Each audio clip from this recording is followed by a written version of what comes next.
Contrary to popular belief, selling your offer isn't just a matter of sharing a post about it reaching a lot of people, and then people buy it. That's not a sales process. When somebody is buying from you, they're going through a decision-making process. They are deciding, is this the right offer for me? Will this work for me? Is this investment worth the risk? The risk that it won't work for, is it worth that? Hey, welcome back to Imperfect Action. This is episode 734. Some more do's and don'ts for building an online business that gives you freedom. This is part 2 of what I looked at back in episode 727. If you can't find that episode, send me a DM on Instagram. I'm there at Steph Taylor. Send me 727 and I will send you the link to listen to that episode directly. Now, we're looking at a couple more do's and don'ts this episode, and I'm going to kick it off with a do that is really relevant to the theme of this show. And that is, do ask yourself, where am I not taking action that I should be in my business?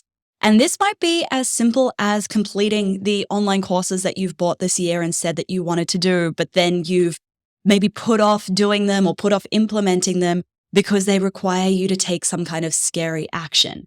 Maybe you look at others who have the kind of freedom that you want in your business, and you see them traveling and spending loads of time with their kids, and you're like, I want what they have. Guess what? It took a lot of imperfect action for them to get there. And the thing about taking imperfect action is that it's easy to do the easy things, but the easy things will just keep your business where it is. If you keep doing what you have always done, you will just get what you have always got. Okay, so you have to start leaning into the things that feel a little bit more challenging.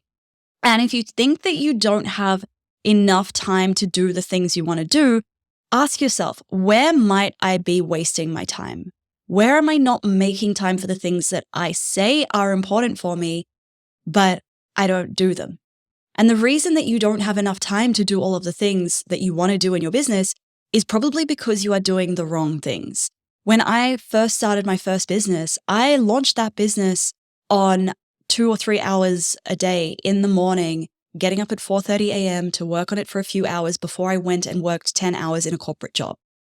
Okay? It's about making the time to make it happen. And I actually found I was much more productive in those 2 or 3 hours than I was after I quit my corporate job and had 40 hours a week plus to spend in my business.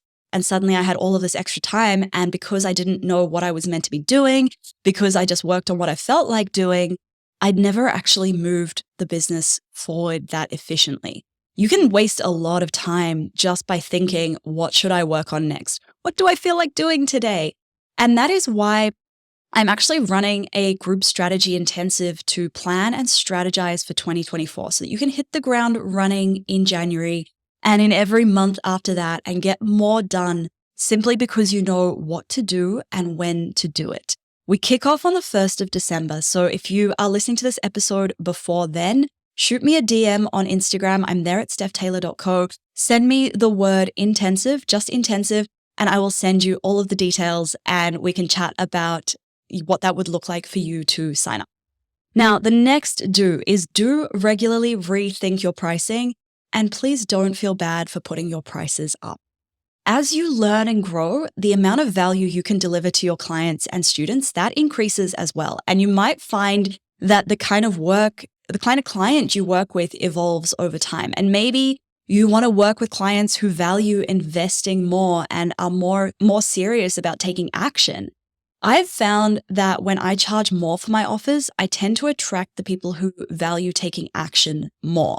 The people who implement what I give them rather than just signing up to all of these lower ticket offers and then never actually taking action on any of them.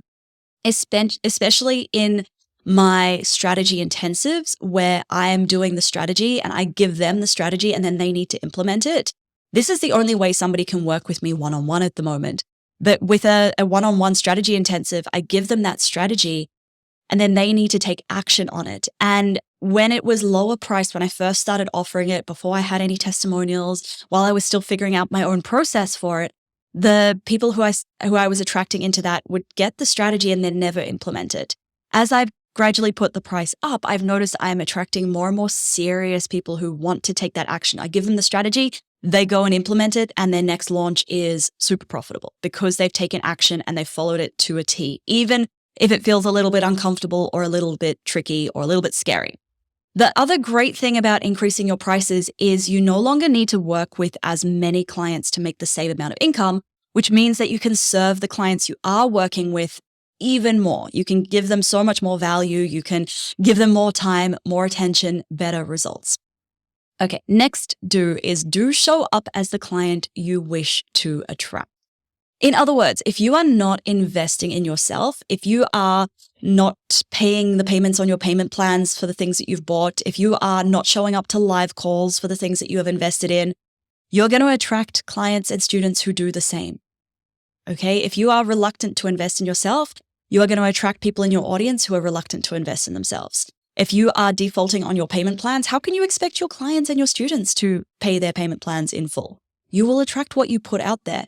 I have just spent the last 14 days in a training room, and some of those days it was for 14 hours at a time because I believe that you attract what you put out there. And I believe that if I invest in my own learning and growth, I'm going to attract more people into my audience who value their own learning and growth as well. And that is one of the big factors that I identified when I was defining my ideal client, right? Was somebody who values taking action, who values investing in their learning and values investing in their growth.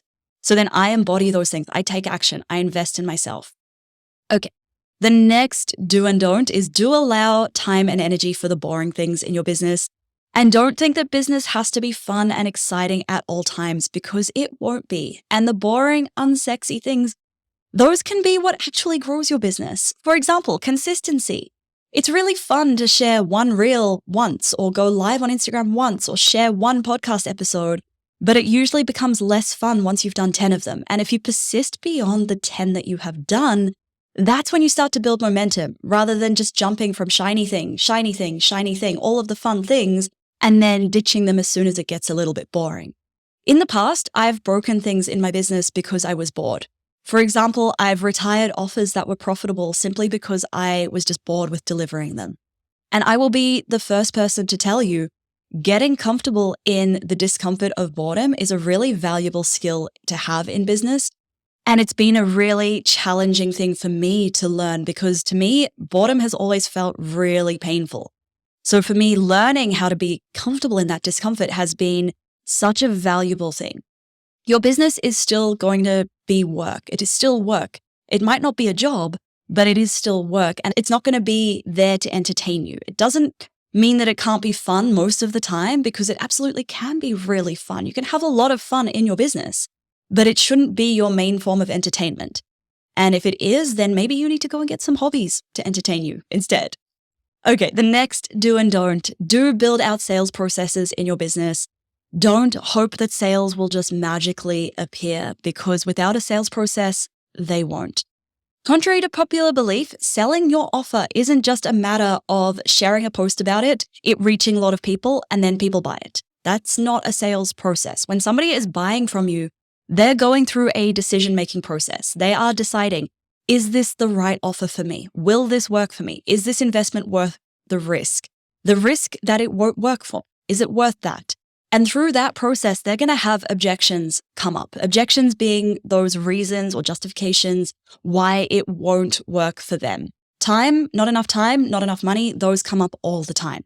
And if you're not actively addressing their objections, they won't buy. So a sales process is a journey within your business that helps someone to make the right decision for them. And the key here is the right decision. We're not pressuring them to buy at all costs, but we want them to be able to confidently decide, yes, this is for me, or no, this is not for me. For example, a sales process could be when somebody downloads your lead magnet, they then go through a nurture sequence via email, then they get the call to action to book a discovery call with you where you can address their objections live on the call.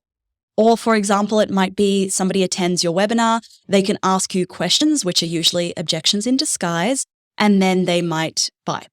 Or when you post about your offer on Instagram and somebody DMs you and you can answer their questions or their objections in the DMs. Those are all examples of a sales process. And this is why Launch Magic exists, because too many people go and create a group program or a course or a membership and then they put it on their website, and maybe they send an email to their list. Maybe they post about it on Instagram, and then they wonder why nobody's buying. Live launching is one sales process, and it's my favorite one. It's my favorite one for creating a business that gives you freedom, because launching generates big cash injections on demand when you need them. And then you can use those cash injections, deliver the offer, and take a little bit of time off before you launch again. Now, Launch Magic opens up again in late February. So we always have little early bird bonuses, and I'm going to run an early bird bonus training as well, a free training for anyone on the wait list. So if you want to get on that wait list for late February, DM me on Instagram. I'm there at stephtaylor.co. Send me the word magic, just the word magic, or head to stephtaylor.co/magic to jump on the waitlist, and we'll pop that link in the show notes as well. So there you have it. A couple more do's and don'ts for building a business that gives you freedom. If you missed part 1, DM me 727 on Instagram, and I'll send you the link to listen to part 1 of this episode, where I covered a couple more do's and don'ts for a business that gives you freedom. And if you're not already subscribed to this show, hit the subscribe button. And it just means you'll get each new episode released every Monday, Wednesday, and Friday. You'll get that straight to your podcast app. Thanks so much for listening. Catch you next time.